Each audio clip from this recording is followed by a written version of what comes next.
बुल्ले शाह का जनाजा नहीं होने दिया था उन्होंने। कि अबू ज़र गिफारी के जनाजे में ऑलमोस्ट 4 या 5 लोग थे, इतने बड़े साहबी थे। मौलाना साहब का ये कहते थे जनाजा नहीं होगा, इनके सारे मौलवियों के जनाजे जमा करें, उससे ज्यादा बंदे से मौलाना साहब का जनाजा मैंने खुद पढ़ा हुआ है। बुल्ले शाह का जनाजा नहीं होने दिया था उन्होंने। मुझे क्या लेना देना, हो भी जाए तो मैं मेरा सवाल ये तो ना की करेंगे नहीं, जनाजे के साथ तो कोई ताल्लुक ही नहीं इसका। उसकी वजह यह देखें, अबू ज़र गिफारी के जनाजे में ऑलमोस्ट 4 या 5 लोग थे, इतने बड़े साहबी थे। मौलाना साहब का ये कहते थे जनाजा नहीं होगा, इनके सारे मौलवियों के जनाजे जमा करें, उससे ज्यादा बंदे से मौलाना साहब का जनाजा मैंने खुद पढ़ा हुआ है। सैकड़ों में सफ़े थी, सैकड़ों में, इतना बड़ा जनाजा था उनका कि आपकी सोच है। हालांकि सारे फिरकों ने उन्हें डिक्लेयर किया हुआ था, लोग पहुंचे, वो तो अल्लाह ताला जिसकी मोहब्बत। और मैं बताऊं, जनाजा किसी का ना भी हो, गुमनामी में भी को मर जाए, इससे कोई फर्क नहीं पड़ता। जनाजा कोई दलील नहीं है। अगर जनाजा दलील है तो क्या जुनैद जमशेद के जनाजे के बाद बरेलवियों ने तबलीगी जमात को सही मान लिया, या खादिम रिजवी के बड़े जनाजे की वजह से तबलीगी जमात वालों ने बरेलवियों को सही मान लिया?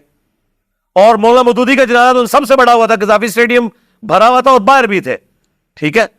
तो मौदूदी साहब को तो ये कहते हैं एक मौदूदी ते 100 यहूदी, तो सारे बाबे तो बड़ा जनाजा मौदूदी साहब, और वीडियो में रिकॉर्ड है।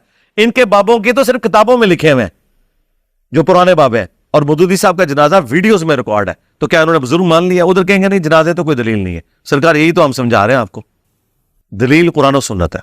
दीन में जो इबादत हैं और जो मामलात हैं, यानी दुनियावी जो मामलात होते हैं, उन पर जरा रोशनी डालिएगा कि अगर एक बंदा इबादत में आगे निकल गया और दुनियावी मामलात में, लोगों से वो मामलात में पीछे रह गया, तो वो कितने जाएगा?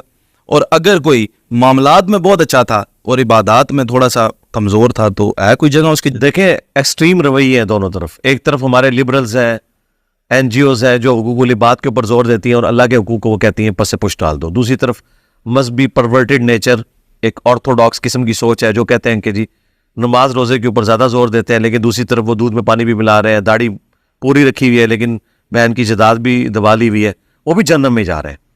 मैं तो हुकूकुल्लाह और हुकूकुल इबाद का जो फर्क है वो सिर्फ समझाने के लिए करता हूं। हमारे नजदीक जो हुकूकुल इबाद है वो भी हुकूकुल्लाह ही है।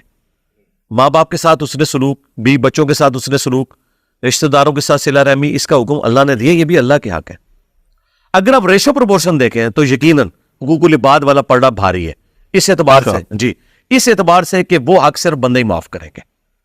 हुकूकुल्लाह वाला मामला इसकी निस्बत अगर देखा जाए, जिसे हम हुकूकुल्लाह समझते हैं, वो जरा हल्का है।